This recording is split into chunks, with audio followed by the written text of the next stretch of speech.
चलो, good morning, good morning, good morning to all of you.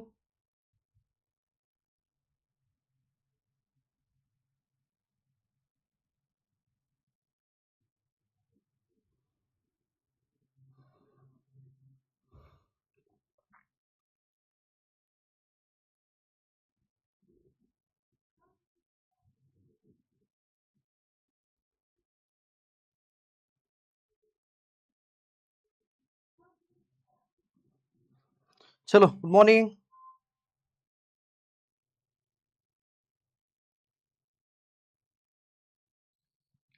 तो आज हम लोग देखेंगे थोड़ा अगला पोर्शन हमारा फिशरी का, एंड दैट इज फिश के अलग अलग जो डिसीजेस है उनके बारे में आज हम लोग देखेंगे थोड़ा। तो फिश के डिसीजेस अलग अलग कौन से होते हैं, कैसे होते हैं, ये सारी चीजें आज हम लोग देखेंगे। फिश के डिसीजेस कौन से होते हैं, कैसे होते हैं, ये सारी चीजें आज हम लोग देखेंगे। Just a minute. हाँ, चलो। तो फिश के बारे में अगर हम लोग देखेंगे तो अलग अलग डिसीजेस हम लोगों को फिशेस में दिखाई देते हैं। इससे पहले हम लोगों ने फिशेस के बारे में पढ़ा, बेसिक टर्म्स पढ़ी हम लोगों ने फिशेस की, राइट। फिशरी की बेसिक टर्म्स पढ़ी हम लोगों ने। उसके बाद हम लोगों ने उनके ब्रीड्स के बारे में भी पढ़ा है, ब्रीड्स के बारे में भी पढ़ा है हम लोगों ने। उसके बाद उनकी लाइफ साइकिल भी पढ़ी है हम लोगों ने, लाइफ साइकिल ऑफ फिशरी ये भी पढ़ा है हम लोगों ने। आज हम लोग देखते हैं फिर उसके बाद फिशेस के diseases and paste, diseases and paste के बारे में देखते हैं आज, डिसीजेस एंड पेस्ट के बारे में देखते हैं आज हम लोग। चलो, तो फिशेस के डिसीजेस एंड पेस्ट के बारे में पहले तो ओवरऑल समझ लेते हैं हम लोग, है ना। यस, रोशनी, राहुल, आदित्य, खुशबू, सुयश। आज पहले तो हम लोग थोड़ा सा ओवरऑल समझ लेते हैं डिसीजेस के बारे में। तो पहले है बैक्टीरियल डिसीजेस। तो आपको क्वेश्चन यही से स्टार्ट होगा, यही से स्टार्ट होगा कि which among the following is the bacterial disease, which among the following is the fungal disease, which among the following is the parasitic disease, protozoal disease, कौन से डिसीजेस है, ये चीजें पूछी जाती है। तो सबसे पहले रेड पेस्ट, उसके बाद माउथ रिंगस, उसके बाद ट्यूबरक्लोसिस मतलब जिसको हम लोग टीबी बोलते हैं, उसके बाद टेल रॉट, है ना, या फिर हाँ टेल रॉट हम लोग उसको बोल सकते हैं। टेल का मतलब उनका जो पिछला हुआ भाग है वो सड़ जाता है। उसके बाद अल्सर्स, ड्रॉपसी, उसके बाद स्केल स्केल पोक्टिजस, उसके बाद फिश वाइब्रोसिस। उसके बाद ये सारे डिसीजेस अगर हम लोग देखेंगे, this all diseases are bacterial diseases. Fungal diseases में कौन आता है, अर्ग्यूट आता है। उसके बाद पैरासिटिक डिसीज में फेमस डिसीज है उनका वेलवेट और रस्ट डिसीज। उसके बाद एंकर वर्म है। उसके बाद हम लोग लेटल, निमेटोड्स, फ्लूक्स, ये पैरासिटिक डिसीजेस है। पैरासिटिक मतलब वर्म्स होते हैं इनमें, ये वर्म्स है। उसके बाद प्रोटोजोल डिसीज, तो आपको सवाल पूछा जाएगा हेक्सामीटा इज द डिसीज, मतलब कौन सा डिसीज है ना। हेक्सामीटा ये कौन सा डिसीज है, तो आपको सवाल कैसे पूछेंगे इसके बारे में मैं बोल रहा हूं। तो हेक्सामीटा इज द डिसीज, हेक्सामीटा कैसा डिसीज है, it is a protozoal disease, parasitic disease, bacterial disease, viral disease, कैसा डिसीज है ये पूछा जाता है। ओके। उसके बाद हम लोग देखेंगे वायरल डिसीजेस, लिम्फोसाइटोसिस जो डिसीज है, जो सेल्स होती है उसको अटैक करते हैं, that is a viral disease. उसके बाद नॉन इन्फेक्शियस, अब ये तो basically viral, bacterial, parasitic, protozoal, इनकी वजह से होने वाले डिसीज। नॉन इन्फेक्शियस डिसीजेस जैसे ट्यूमर, उसके बाद cognitive abnormalities, injuries, constipation. Miscellaneous में जैसे head second lateral line erosion. उसके बाद आई डिसीज, उनकी आंखें बड़ी हो जाती है, स्विम ब्लैडर डिसीज। तो ये नॉन इन्फेक्शियस डिसीजेस है, मतलब due to the poor water quality, कुछ खाने में गड़बड़ हो चुकी है, ओवर कंजम्पशन हो चुका है, उसकी वजह से ये डिसीजेस होते हैं, that is the non infectious diseases. So basically these are infectious diseases, ये नॉन इन्फेक्शियस डिसीजेस होते हैं। तो इसमें इंपॉर्टेंट जो भी डिसीजेस है वो पहले हम लोग देखते हैं। पहला तो है bacterial diseases. Bacterial diseases usually अगर हम लोग देखेंगे, रेड स्ट्रिक अगर बॉडी के ऊपर आ रही है, मान लीजिए ये फिश है, ये पूरी सिल्वर फिश है, पहले तो ये समझ लीजिए ये पूरी सिल्वर फिश है, लेकिन इसके बॉडी के ऊपर अगर रेड स्ट्रिक आ रही है तो समझ लेना है कि उसको बैक्टीरियल डिसीजेस हो रहे हैं। स्पॉट उसके एब्डोमेन पे, उसके आईज पे स्वेलिंग होती है। उसके बाद ये जो रेड कलर के स्पॉट है वो क्या यूजुअल नहीं है, दैट इज अनयूजुअल स्पॉट्स। तो अगर अनयूजुअल स्पॉट्स अगर यहां पर आते हैं सिल्वर फिश के ऊपर या फिर कोई भी फिश के ऊपर, तो समझ लेना है कि वहां पर बैक्टीरियल डिसीजेस का प्रभाव ज्यादातर हो रहा है। सेकेंड हम लोग देखते हैं कि सर इसके साथ साथ रेड पेस्ट क्या चीज है। एएफओ मेंस 2022 में यह सवाल इसके ऊपर पूछा गया था कि सर रेड पेस्ट में अगर हम लोग देखेंगे तो कौन से सिम्टम्स है। तो बेसिकली वही सिम्टम है, क्योंकि रेड पेस्ट का मतलब होता है कि उनके बॉडी के ऊपर लाल स्ट्रिक आना। देखो ये यहां पर अगर आप लोग देखोगे तो यहां पर रेड स्ट्रिक्स आपको दिखेगी, red streak, red streak, red streak. So अगर बॉडी के ऊपर ऐसे रेड स्ट्रिक अगर दिखाई दे रहे तो that is a bacterial disease. And उसका मेन जो सिम्टम होता है वो होता है red colour patches can be appeared on the body, मतलब उनके बॉडी के ऊपर, फिन के ऊपर, टेल के ऊपर लाल रंग के या फिर रेड कलर के स्ट्रिक्स हम लोगों को दिखाई देते हैं, and that is called as red pest disease which is a bacterial disease. 2022 में ये सवाल पूछा गया था। उसके बाद हम लोग देखते हैं माउथ फंगस। अगर आप लोग उनके मुंह की तरफ देखोगे तो आपको पता चलेगा दैट इज अ कोइम नैरिस, उस डिसीज का नाम है कोइम नैरिस। अभी माउथ फंगस हम लोगों को लगता है फंगस है तो फंगल डिसीज होगा, नहीं है, that is basically bacterial disease. अगर माउथ फंगस के बारे में हम लोग देखेंगे तो cottony growth can B appeared on the mouth. जैसे हम लोग देखते हैं ना फंजाई आ चुका है कहीं पे, कुछ चीजों पे फंगस आ जाता है, तो उस फंगस के बारे में अगर हम लोग देखेंगे वैसे सेम ग्रोथ इनके माउथ के अंदर होती है, एंड दैट्स व्हाई, है ना, it looks like a fungus attack in the mouth, so it is called as a mouth fungus, but it is basically not a fungal disease। ये fungal disease नहीं है ना। ये कौन सा डिसीज है? ये बैक्टीरियल डिसीज है। नाम में भी आपको दिख रहा होगा कि माउथ फंगस, हम लोग एग्जाम में कंफ्यूज होते हैं, which among the following is the bacterial disease can be observed in the fishery में इसमें से कौन सा फंगल डिसीज हम लोगों को दिखाई देगा, ऐसे सवाल पूछा जाता है। तो फंगल डिसीजेस, ये फंगल डिसीज नहीं है, ये कौन सा बैक्टीरियल डिसीज है? माउथ फंगस और columnaris is the bacterial disease. तो उनमें होता है भी सिंपल है, उनके जो माउथ के अंदर कॉटनी ग्रोथ हम लोगों को दिखाई देती है, फंगल की तरह ग्रोथ दिखाई देती है, तो हम लोगों को इतना ही पता चलता है कि yes there is a fungal growth, there is a fungal growth. चलो आगे बढ़ते हैं थोड़ा सा। अब हम लोग देखते हैं ट्यूबरक्लोसिस। अब ट्यूबरक्लोसिस क्या है? अब तो सबसे पहली बात तो टीबी, मतलब मराठी में या फिर हिंदी में इसको बोलते हैं क्षय रोग। तो ट्यूबरक्लोसिस क्या है ना, it affect the part of the lungs के बारे में वो अफेक्ट करेगा और सांस लेने में बहुत तकलीफ होगी। अब यूजुअली ये जो ऑक्सीजन लेते, तो ये लेते हैं यूजुअली पानी से, है ना, पानी से ऑक्सीजन इनको चाहिए होता है। अब कुछ फिशेस ऐसी होती है कि जिनको ऊपर आके फिर से नीचे जाना पड़ता है, फिर से ऑक्सीजन लेने के लिए ऊपर आना पड़ता है, ये कंटिन्यू प्रोसेस उनकी चलती रहती है ना। लेकिन बहुत सारे मैक्सिमम 99% फिशेस पानी के अंदर ही रहते हैं और उसके अंदर जो ऑक्सीजन है वो एब्जॉर्ब कर लेते हैं। तो आपने देखा होगा कि बहुत बार एक्वेरियम में एक आदमी रहता है, ऐसे ऊपर करता है तो उसमें से ऑक्सीजन अंदर आ जाता है पानी में, बुलबुले आ जाते हैं और उससे ऑक्सीजन अंदर आने के बाद फिशेज जो उस ऑक्सीजन के ऊपर जिंदा रहती है। तो यहाँ पर दिक्कत ये होती है ना कि basically TB, tuberculosis, Mycobacterium tuberculosis नाम के जो बैक्टीरिया है उनकी वजह से ये सारी चीजें होती है। बॉडी के ऊपर, आईज के ऊपर येलोइश स्पॉट जनरली हम लोगों को दिखाई देते हैं, और ये क्यों होता है? Due to the overcrowding. Overcrowding का मतलब कि अगर फिश पॉन्ड छोटा है और बहुत सारी फिशेस है उसमें, तो ड्यू टू द ओवरक्राउडिंग हम लोग देखेंगे तो हम लोगों को दिखाई देगा दैट इज अ ट्यूबरक्लोसिस। क्या चीज? ट्यूबरक्लोसिस। ओके, चलो तो अभी आगे बढ़ते हैं हम लोग थोड़ा सा। ड्रॉप्सी नाम का डिसीज है। अभी अगला डिसीज है that is a dropsy disease. अब ड्रॉप्सी डिसीज ये बेसिकली अगर आप देखोगे किडनी पे इसका ज्यादातर प्रभाव होता है, and that is why dropsy disease में क्या होता है मैं बोलता हूं आपको। देखो, फिशेस के बॉडी के अंदर पानी तो चला जाता है, लेकिन किडनी फेलियर होने की वजह से ये पानी एक्सक्रीट नहीं होता, बाहर नहीं जा पाता है, तो that water is get accumulated inside the body of the fishes. Body के फिशेस के बॉडी के अंदर वो पानी एक्यूमुलेट होता है और एक्यूमुलेट होने की वजह से, है ना, बॉडी के अंदर, फिशेस के बॉडी के अंदर पानी एक्यूमुलेट होता है। वो एक्यूमुलेट होने के बाद, है ना, वहां पर पानी एक्यूमुलेशन होने की वजह से फिशेस फूलती है, ऐसे एक साइड से उसका शरीर फूलता है ना, तो उसको हम लोग कहते हैं that is a dropsy disease. क्या बोलते हैं उसको? Dropsy disease. समझ रहे हो आप बात को? चलो आगे बढ़े फिर थोड़ा सा। उसके बाद हम लोग देखते हैं that is a tail rot. नाम में ही आता है टेल रॉट। ये सारे बैक्टीरियल डिसीजेस है, this all are the bacterial diseases. Tail rot, tail का मतलब होता है उसका ये पिछला हिस्सा, एंड रॉट का मतलब होता है सड़ना। अगर फिशेस का ये पिछला हिस्सा सड़ रहा है, so that is basically considered as a tail rot और fin rot disease. Sir normally अगर हम लोग देखेंगे तो कैसे हम लोग इसको डिस्क्राइब कर सकते हैं? स्किन के ऊपर अल्सर्स आएंगे, उसके बाद क्लाउडी आईज होंगी, है ना, पानी भरा हुआ, ऐसा लगेगा कि उनके आईज में पानी भरा हुआ है। और बात हम लोग ये भी देखते हैं कि सर हाँ, उसकी टेल जो है वो रॉटन या फिर सड़ने जैसी हम लोगों को दिखाई देगी। अगर पानी के बाहर हम लोग निकालते तो इट लुक्स लाइक कि अच्छा ये सड़ रहा है ना, और उसका स्मेल भी वैसे ही आता है, and that disease is considered as, उसको क्या बोलते हैं हम लोग? Tail rot disease. सर इसको कंट्रोल करना है, ट्रीटमेंट करना है, तो हम लोगों को क्या करना पड़ेगा? देखो, इन सारे लोगों के बारे में मैं एट ए टाइम बोल देता हूं कि इसका कंट्रोल मेजर कैसे करना है। Give the antibiotic, but that's it. क्यों? क्योंकि ये सारे बैक्टीरियल डिसीजेस है और इसको एक ही उपाय होता है, दैट इज एंटीबायोटिक, है ना। एंटीबायोटिक उनको खिला दो, बस बात खत्म।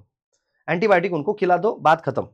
सो एंटीबायोटिक अगर हम लोग दे देंगे उनको, तो हम लोगों को पता चलेगा कि यस, जो भी बैक्टीरियल डिसीजेस है वो कंट्रोल हो सकते हैं। आगे बढ़ते हैं थोड़ा सा, इसीलिए मैं मतलब उनके उपाय योजना के ऊपर बहुत ज्यादा नहीं बात कर रहा था मैं। अब देखते हैं हम लोग अल्सर्स। अल्सर्स तो हम लोगों को वैसे भी समझ में आ जाते हैं। अल्सर्स हमारे माउथ में अल्सर्स आते हैं, जब भी हमारी बॉडी में हीट बढ़ती है तो वहां पर बॉडी में हम लोगों को दिखाई देगा कि अल्सर्स आ रहे हैं, है ना। अब क्या होगा, लॉस ऑफ एपेटाइट, क्यों? क्योंकि अल्सर से खाने में, अब एक तो ये ठीक है कि अगर वो मीठे पानी में है तो दैट विल बी ओके, खारे पानी में और अल्सर सारे, फिर कितनी दिक्कत है। Loss of appetite, slow body movement, bacteria में हीमोफिलस हो जाता है। What do you mean by Haemophilus? Hima का मतलब होता है ब्लड एंड फिलस का मतलब होता है कि मतलब हीमोफिलस मतलब उनके बॉडी से जो भी अल्सर्स उनको आ रहे हैं उससे ब्लड बाहर निकलेगा। और अगर मान लीजिए ये खारे पानी में या फिर समंदर के पानी में, फिर कितनी दिक्कत हो रही है सर, फिर क्या दिक्कत हो रही है? हाँ भैया दिक्कत हो रही है, क्यों नहीं हो रही है दिक्कत? क्यों नहीं हो रही है दिक्कत? दिक्कत होगी, 101% दिक्कत होगी। तो क्या दिक्कत होगी सर? तो दिक्कत यही रहेगी, ट्रीटमेंट बाइकोस्यूल, ठीक है। तो दिक्कत यही रहेगी कि सर अल्सर से तो उनको खाने पीने में दिक्कत होगी, नमक की दिक्कत होगी कि उनके जो जख्म होते हैं उसके अंदर, उसके जो अल्सर्स होते हैं उसके ऊपर नमक अगर लग रहा है तो वो वैसे भी मर ही जाएंगे। सो बेसिकली इसको ट्रीटमेंट करना है तो 1% copper sulphate 1 minute for the period of 3 to 4 days। तो हर 3 दिनों तक हम लोगों को, क्योंकि उनके जख्म या फिर उनके अल्सर्स ठीक करने हैं, तो कॉपर सल्फेट लो, है ना। 1% कॉपर सल्फेट मतलब 10 लीटर पानी, 100 लीटर पानी ले रहे हो तो 1 किलो आप उसमें कॉपर सल्फेट डाल दो, दैट विल बी द 1%। उसके बाद आप लोगों को क्या करना है, हर रोज 1-1 मिनट के लिए फिशेस को उसके अंदर छोड़ना है, 1 मिनट के बाद फिशेस को बाहर निकालना है, तो अल्सर्स हील होंगे, हील। तो हमारे मुंह में अगर छाले आ जाए तो हम लोग बहुत बार क्या करते हैं, पानी पूरी खा लेते हैं, तो जख्म जला देते हैं, इन शॉर्ट जख्म को जला देते हैं हम लोग। ये कैसे करना है सर? तो हम लोग क्या करते हैं ना, अल्सर्स को अगर रोकना है, अल्सर्स को अगर रोकना है हम लोगों को, है ना, तो हम लोग पानी पूरी खा लेंगे तो मुंह में वो छाले जो आ जाएंगे वो जल जाएंगे, या फिर कैंडिड माउथ पेंट, या फिर हनी लगा देंगे हम लोग। ये सारी चीजें हम लोग कर सकते हैं। आगे बढ़ते हैं, फिश वाइब्रोसिस। फिश वाइब्रोसिस क्या चीज है सर? फिश वाइब्रोसिस ये डिसीज ऐसा डिसीज है जिसके अंदर फिशेस को स्किन के ऊपर डिसीजेस होंगे, मतलब स्किन के ऊपर हिमोरेजेस होंगे, यहाँ पे वर्ड होगा कहीं तो भी, ये देखो हिमोरेजेस। लेथार्जिक मतलब बहुत आलसी होगी, increase the respiration rate, loss of appetite, कुछ भी नहीं खा सकती, स्किन के ऊपर ऐसे अल्सर्स आ चुके हैं। और सबसे बात इंपॉर्टेंट है, दैट इज हिमोरेजेस एंड डेथ। हिमोरेजेस का मतलब, हिमा का मतलब होता है ब्लड, तो पूरे बॉडी के ऊपर उनके ऐसे जख्म हो जाते हैं, and that disease is known as that is the fish vibriosis. Bacterial disease है।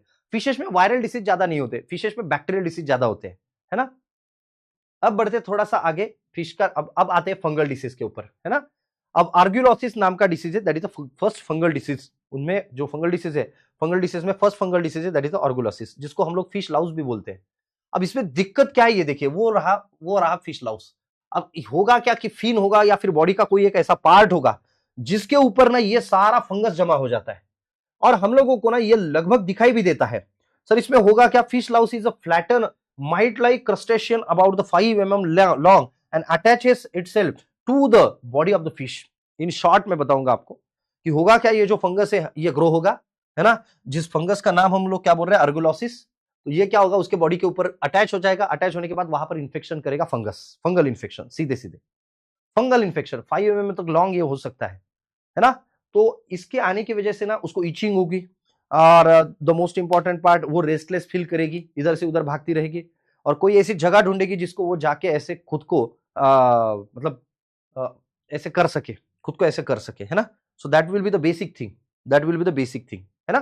तो चलो थोड़ा सा आगे बढ़ते, और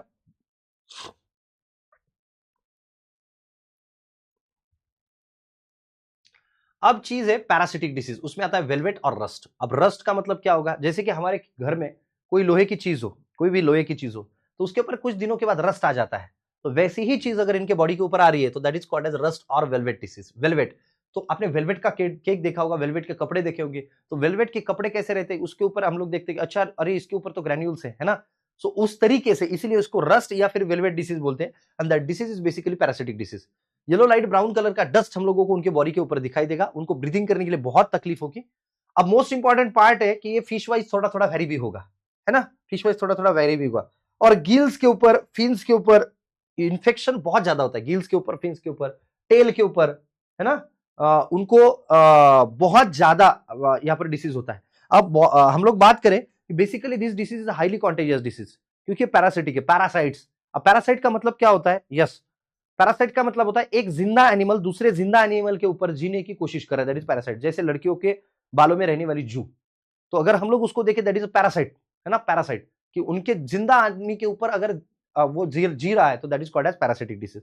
सो अगर बेसिकली हम लोग देखेंगे तो वेलवेट और रस्ट ये ऐसे डिसीजेस है विच is a parasitic disease in nature, parasitic disease in nature. तो आगे बढ़े थोड़ा सा, अब देखते हैं एंकर वर्म। एंकर वर्म, तो अभी ये क्या है, पैरासाइट से वर्म, वर्म है ना, वर्म। सो फिर ये वेलवेट और rust that is also pustules of parasite, है ना, पैरासाइट के वो पॉस्ट्यूल्स होते ही है वहां पे। अब डिसीज का नाम है दैट इज एंकर वर्म। ये क्या करेगा, बॉडी के अंदर चला जाएगा पानी के थ्रू, बॉडी के अंदर चला जाएगा, fish scrape itself against the object, whitish green threads hang out. मतलब क्या होगा सर, एक सिंपल सी बात बताता हूं मैं आपको, वो कुछ ना कुछ पानी उनके बॉडी के अंदर चला जाएगा और इनके बॉडी के ऊपर अगर आप लोग देखोगे तो ऐसे हैंगिंग वर्म आपको दिखाई देगा, वो खुद के हुक उनके बॉडी के अंदर, देखो ये जो है ना, ये एंकर वर्म, ये क्या करेगा, खुद के बॉडी के हुक मतलब जो है इसके अंदर अंदर करेगा, ये फिश के बॉडी का अंदर का पार्ट है, तो ऐसे अंदर से वो खींचेगा, खुद एक ले वहीं पे करेगा और फिर बाद में खुद मर जाएगा, एक ले करने के बाद खुद मर जाएगा, और वो उस एक से बहुत सारे फिर वर्म्स तैयार होंगे, एंकर वर्म तैयार होंगे और वो पूरा अंदर से इसको खोखला कर देंगे। सो डिसीज या फिर पैरासाइट का नाम है that is anchor worm, anchor worm. कुछ इंपॉर्टेंट डिसीज ही हम लोग इसमें से देख रहे थे। एंकर वर्म एक्चुअली ये क्रस्टेशियंस है, मोस्ट इंपॉर्टेंट पार्ट, ये अंदर बॉडी के अंदर चले जाएंगे, उनकी हुक उनको करेंगे ऐसे खींचेंगे, वहां पे इन्फ्लामेशन होगा, फूल जाएगी फिशेस। और एंकर वर्म ये जनरली बहुत डिफिकल्ट होते हैं रिमूव करने के लिए, वो रिमूव ही नहीं होते, बहुत डिफिकल्ट रिमूव होता है, मतलब रिमूव करना बहुत डिफिकल्ट टास्क होता है, अंदर से पूरा ऐसे हुक से पकड़ लेते हैं खुद के। अब निमैटोड्स, निमैटोड्स फिर से जैसे सॉइल निमैटोड, एक बार क्लियर है यहां तक तो क्लियर करके बोल दीजिए, क्योंकि टॉपिक बहुत छोटा है लेकिन इंपॉर्टेंट है, टॉपिक बहुत ही छोटा है लेकिन इंपॉर्टेंट है।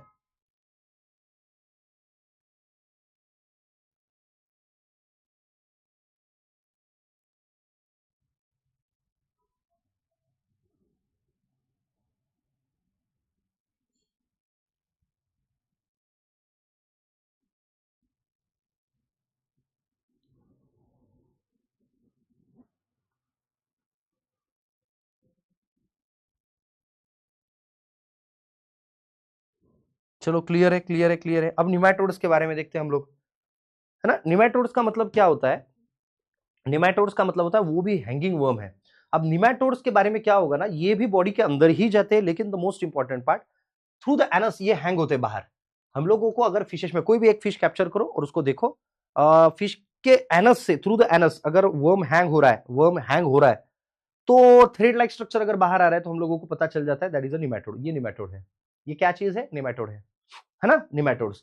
तो अगर थ्रू द एनस, बॉडी के बाहर थ्रू द एनस अगर कुछ हैंग आउट हो रहा है ना, हैंग आउट हो रहा है, तो that will be considered as a nematodes. अब इसमें क्या है, heavy infection causes the hollow belly. Hollow का मतलब अंदर से पूरा ही खाली खाली, अंदर से पूरा हॉलो है, अंदर से पूरा खाली है, तो दैट इज द हॉलो बेलीज। मतलब क्या, इनको कुछ खाने के लिए अगर इन्होंने कुछ भी खाया तो बहुत ज्यादा दर्द होता है फिशेस को, है ना।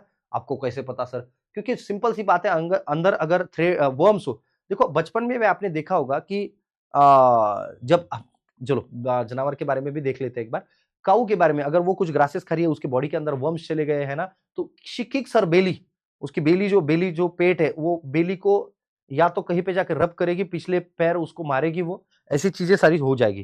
तो निमैटोड के बारे में अगर आप लोग देख रहे हो तो निमैटोड ये थ्रेड लाइक है। एनस किधर होता है, ला पिछले हिस्से में, एनस कहाँ पे होगा, अगले हिस्से में थोड़ी होगा, माउथ और एनस बाजू बाजू में थोड़ी होंगे बेटा। तो एनस पिछले हिस्से में होता है, तो यूजुअली जब भी वो रिलीज करते हैं, डंग रिलीज करते हैं, है ना। सर ये कैसे, देखो मैं आपको एक बात बोलता हूँ, ओम प्रकाश, आपने क्या करना है, घर पे एक फिश पॉन्ड लाओ या फिर एक्वेरियम लाओ, उसमें फिशेस डालो, उनको खिलाओ। 2 दिन के बाद देखो पानी कितना गंदा होता है, 2 दिनों के बाद पानी कितना गंदा होता है, क्योंकि वो खुद की विष्ठा बाहर डालते हैं, खुद का एक्सक्रेटरी मटेरियल वो बाहर डालते हैं। सो दैट इज निमैटोड्स जो बॉडी के अंदर रहेंगे और एनस से वो हैंग होंगे बाहर, है ना। तो थ्रेड लाइक स्ट्रक्चर दिखेगा, ये देखो यहाँ पर दिखाई भी दे रहा है, ये देखो, ये रहा, ये वर्म है, वो दिख रहा है, निमैटोड, निमैटोड्स। ओके चलो, अब लीचेस। अब लीच क्या है सर, ये देखो, लीचेस का मतलब होता है जड़ू, लीचेस। अब ये क्या चीज है, तो लीचेस जो होती है ना, तो ये इनके एक्सटर्नल बॉडी पे चिपक जाएगी, एक्सटर्नल बॉडी, क्योंकि बॉडी के अंदर, आप में से कोई ट्रेकिंग के लिए गया है अभी तक, ट्रेकिंग के लिए, तो बहुत बार देखो लीचेस बॉडी पे लग जाती है और वो ब्लड सक कर देती है। कभी कभी ना अगर इंसान के अंदर कोई डिसीज हो या फिर ऐसे गांठ आ जाए, है ना, यहाँ पे अगर फूल जाए, तो उसके ऊपर लीचेस लगा देते हैं, दैट सक द ब्लड को सक कर लेता है वो, और उस वहां की जगह नॉर्मल हो जाती है। तो यहाँ पर भी वैसे ही है कि नॉर्मली अगर आप लोग देखो कि leeches they are visible on the fish skin, ये है लीचेस, ये लीचेस है, ये लीचेस है, ये ब्लड सक कर दिया अंदर से, तो it will be very irritating for the fishes, बहुत ज्यादा इरिटेटिंग है। दे appear on the shape worm, मतलब वर्म के तरह ही दिखते हैं और सरफेस पे बैठेंगे और वहां से वो अंदर का ब्लड सक करेंगे, they are called as leeches. So these are the parasitic disease. Okay, चलो आगे बढ़ते हैं थोड़ा सा। अब प्रोटोजोल डिसीज है जिसका नाम है costia, milky colour, milky cloud skin, या फिर मेजर सिम्टम इसका यही है जो व्हाइट व्हाइट स्पॉट जो दिख रहे हैं आपको। सो मिल्की अपीयरेंस, या फिर बॉडी के ऊपर ऐसा मिल्की अपीयरेंस हम लोगों को दिखाई देगा, and that will be considered as a protozoal disease. नाम क्या है उसका? कॉस्टिया। आपको सवाल यही से शुरू होते हैं, which among the following is a protozoal disease, which among the following is the viral disease, यही सवाल आपको पूछे जाते हैं ज्यादातर। चलो आगे बढ़े थोड़ा सा। अब डिसीज है हेक्सामिटा। क्या नाम है उसका? हेक्सामिटा। अब बात ये होती है कि हेक्सामिटा ऐसा डिसीज है कि जिसके अंदर जो वर्म्स है, प्रोटोजोल वर्म्स है, वो generally caused by the intestinal flagellated protozoa. Flagellated मतलब सर देखो फ्लैजेला होता है, मान लीजिए ये स्पर्म है, स्पर्म, तो ये जो चीज होती है ना, ये मूवमेंट करने के लिए, this is called as flagella. Flagella, तो मूवमेंट करने के लिए वर्म्स के पास भी जो चीज होती है that is called as flagella. अब नॉर्मली अगर आप लोग देखोगे हेक्सामिटा के बारे में, they attack the lower intestine, lower intestine को अटैक करते, वो लोअर इंटेस्टाइन को अटैक करते हैं, है ना। सेकंड चीज, diseases of digestive tract. Intestine का मतलब होता है हमारे अंदर के जो आंतड़े होते हैं, अंदर अंदर वाले जो आते होते हैं, उसमें अगर वर्म्स जा रहे हैं तो वैसे ही फिशेस के बॉडी के अंदर ये वर्म्स जाएंगे, अंदर से पूरा उसको डैमेज कर देंगे लोअर इंटेस्टाइन में। Okay, so that is a hexamita. अब ये हम लोगों को कैसे पता चलेगा कि हेक्सामिटा का डिसीज हो चुका है? वो कुछ भी नहीं खाएगी फिश, कुछ भी नहीं खाएगी, वो सुस्त पड़ी रहेगी, कुछ भी नहीं खाएगी, क्योंकि उसके पेट के अंदर कौन है? वर्म्स है, वर्म्स है, और नाम क्या उसका? हेक्सामिटा। चलो आगे बढ़े थोड़ा सा। अब वर्लिंग डिसीज, नाम क्या है डिसीज का? Whirling disease. अब ये डिसीज है that is a protozoal disease. कौन सा डिसीज है? Also a protozoal disease caused by the myxosoma cerebralis. अब क्यों होता है सर? इसमें एक ही चीज होती है, that is a blackening of tail. ये जो क्वाडा, इसको क्वाडा भी बोलते हैं, ध्यान में रखिए। टेल का मतलब होता है क्वाडा, क्वाडा। तो अगर हम लोग देखेंगे क्वाडल बैंड, ये देखो, ये ब्लैकनिंग ऑफ टेल और क्वाडल बैंड, है ना। तो नॉर्मली अगर आप लोग देखोगे तो एनाल रीजन में, क्वाडल रीजन में आप लोगों को दिखाई देगा। एनाल रीजन में, क्वाडल रीजन में, क्वाडा मतलब होता है टेल, तो इस रीजन में आपको उनकी जो पिछला हिस्सा है, तो ये आपको ब्लैक होता हुआ अगर दिख रहा है तो डिसीज का नाम है वर्लिंग डिसीज। क्या नाम है उसका? Whirling disease. ये प्रोटोजोल डिसीज है ना, जो मिक्सोसोमा सेरेब्रालिस की वजह से जनरली होता है, और इसमें एक ही बात होती है, दैट इज अ क्वाडल ब्लैकनिंग, मतलब टेल उनकी ब्लैक होती है।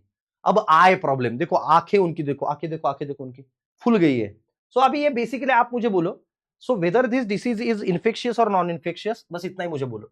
आई प्रॉब्लम है इन्फेक्शियस है या नॉन इन्फेक्शियस है? आई प्रॉब्लम ही इन्फेक्शियस है या नॉन इन्फेक्शियस है?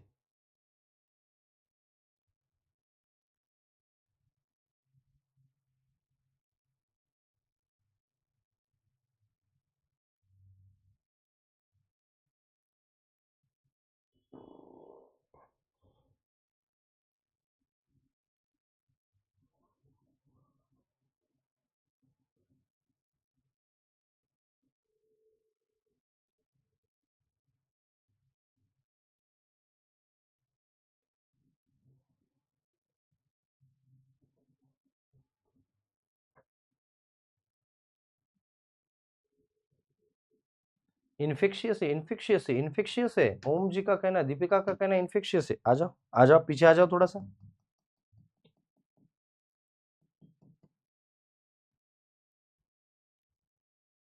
कहां पे आई डिसीज? देखो आई डिसीज, देखो कहां पे है, कहां पे आई डिसीज, कहां पे है? इधर है। ट्यूमर का मतलब होता है कि ऐसे फूल जाना, मतलब गांठ, है ना। अरे मैंने आते हुए इधर ही बोला था, it is a non infectious disease. I disease swim bladder, समझ रहे हो आप। कॉन्स्टिपेशन का मतलब होता है उनकी विष्ठा बार बार बाहर जाना। कॉन्स्टिपेशन का मतलब होता है उनकी विष्ठा बार बार बाहर जाना। इंजुरीज का मतलब कहीं धक्का लग गया, उनको लग गया कुछ चीज, दैट इज। ट्यूमर का मतलब होता है गांठ, है ना, ब्रेन ट्यूमर, बात सुनी होगी आपने, ब्रेन ट्यूमर। उसके बाद कॉग्निटा। सो बेसिकली अगर हम लोग देखेंगे, सो आई डिसीज एंड स्विम ब्लैडर ये नॉन इन्फेक्शियस डिसीजेस है। नॉन इन्फेक्शियस मतलब पैथोजन की वजह से नहीं होगा, ये पैथोजन की वजह से नहीं होगा, है ना, पैथोजन की वजह से नहीं होगा ये। चलो आते थोड़ा सा पीछे हम लोग। सो आई डिसीज के बारे में अगर हम लोग देखेंगे, symptoms cloudy cornea, opaque lens, poor eye, swelling, blindness, आंखें फूल जाएगी। ऐसे क्यों होगा? क्योंकि ड्यू टू डिफिशियंसी और इन्फेक्शियस वाटर, मतलब बहुत गंदा पानी है, उस पानी में ये रह रहे, तो ये सारी चीजें होती है। सो ब्लाइंडनेस मतलब अंधापना भी आ सकता है। स्विम ब्लैडर, सो स्विमिंग क्यों? क्योंकि इनका ब्लैडर हॉलो होता है अंदर से, है ना, स्विमिंग, इसीलिए तो मछलियां तैर सकती है अच्छे से। तो स्विमिंग ब्लैडर में अगर आप लोग देखोगे एबनॉर्मल स्विमिंग पैटर्न, मतलब फिश नॉर्मल स्विमिंग कर रही है, अगर वो इधर जा रही है, उधर जा रही है, कहीं पे भी जा रही है, तो उसका स्विमिंग का पैटर्न अगर ठीक नहीं है, सो हम लोगों को समझना है स्विमिंग ब्लैडर के अंदर उसको कुछ ना कुछ इंफेक्शन हुआ है। अगर वो एबनॉर्मल स्विमिंग कर रही है कि इधर से उधर जा रही है, उधर से उधर जा रही है, उसको स्विमिंग नहीं आ रहा है ना, इक्विलिब्रियम मेंटेन नहीं कर पा रही है, नीचे जा रही है, ऊपर भी जा रही है, तो ऐसी सिचुएशन में समझ लेना है कि यूजुअली अगर difficulty in maintaining the equilibrium, तो ऐसे सिचुएशन में उसका स्विम ब्लैडर जो है ना वो फूल चुका है। स्विम ब्लैडर जो है वो फूल चुका है, उसमें डिसीज, उसमें अब वायरल डिसीजेस कौन सा है? लिम्फोसाइटोसिस। लिम्फोसाइटोसिस कौन सा डिसीज है? लिम्फोसाइटोसिस। अब क्या चीज है इसका? सर इसका मतलब होता है लिम्फ, साइटोसिस का मतलब होता है सेल, लिम्फोसाइटोसिस, लिम्फ सेल्स यहां पर जमा हो जाती है and it looks like a cauliflower. हम लोगों को जो हम लोग गोभी खाते, तो cauliflower like growth can be observe on the skin of the fishes. Fishes के बॉडी के ऊपर कॉलीफ्लावर जैसा अगर ग्रोथ आपको दिख रहा है, तो इसका मतलब होता है दैट इज अ लिम्फोसाइटोसिस। तो आपको एग्जाम में सवाल भी वैसे ही पूछेंगे, अरे call a white lumpy cauliflower like growth can be observe on the skin of the fishes, the disease is called as, उस डिसीज को क्या बोलेंगे? लिम्फोसाइटोसिस। ये भी वही दे देंगे, फिर बाद में पूछेंगे which can be caused due to the bacteria, virus, protozoa, fungal, ये पूछेंगे आपको। समझ रहे हो बात को? चलो एक सवाल देखते हैं अभी, सिंपल सा सवाल है, कोई डिफिकल्ट तो है नहीं वैसे। लिम्फोसाइटोसिस, अरे यार ये तो बहुत ही आसान हो गया। स्टार्ट करूं मैं पोल को? स्टार्ट करूं? बहुत ही ज्यादा आसान हो गया। उसके बाद में और एक सवाल पूछूंगा। चलो एक बार बोलो मेरे को, लिम्फोसाइटोसिस इज द डिसीज। अब भी पिछले स्लाइड पे ही पढ़ा है, गलत नहीं होना चाहिए। Viral, bacterial, protozoal, parasitic.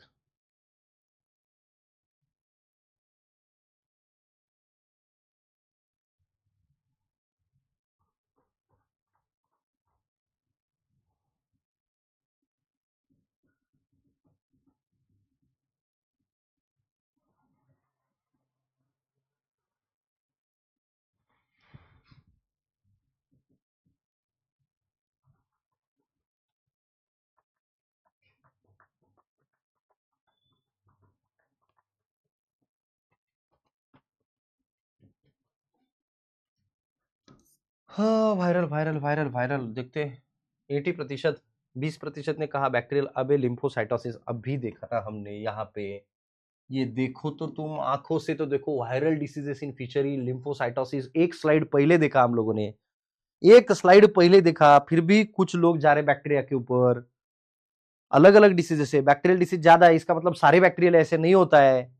ये वायरल लिम्फोसाइटोसिस वायरल डिसीज है, ये नॉन इन्फेक्शियस डिसीजेस है दोनों। वर्लिंग डिसीज ये प्रोटोजोल डिसीज है। उसके पहले हेक्सामिटा ये प्रोटोजोल डिसीज है। उसके बाद आप लोग देखोगे ये कॉस्टिया प्रोटोजोल डिसीजेस है। वहां पे हेडिंग दिया हुआ है, नीचे एक्सटर्नल वर्म है, इसका मतलब पैरासिटिक डिसीज है। ये एंकर वर्म पैरासिटिक डिसीज है। वेलवेट और रस्ट पैरासिटिक डिसीज है।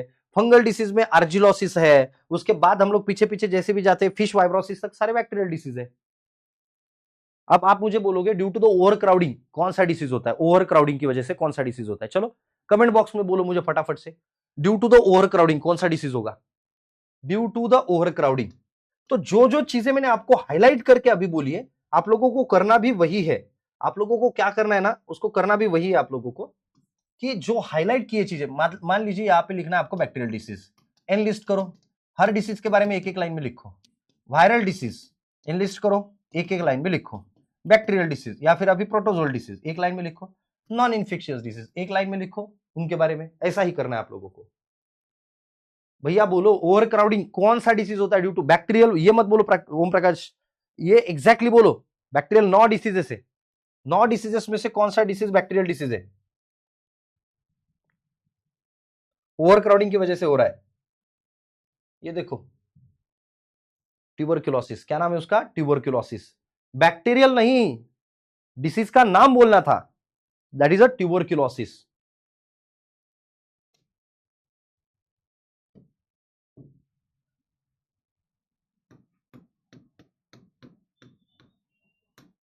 दैट इज ट्यूबरक्यूलोसिस, है ना?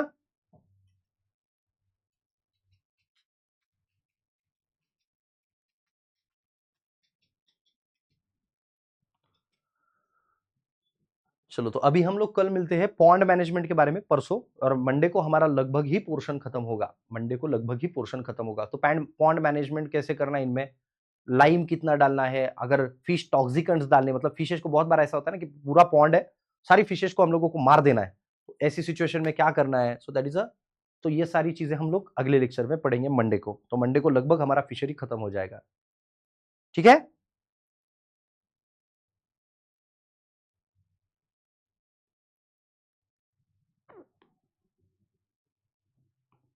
ठीक है, ओके।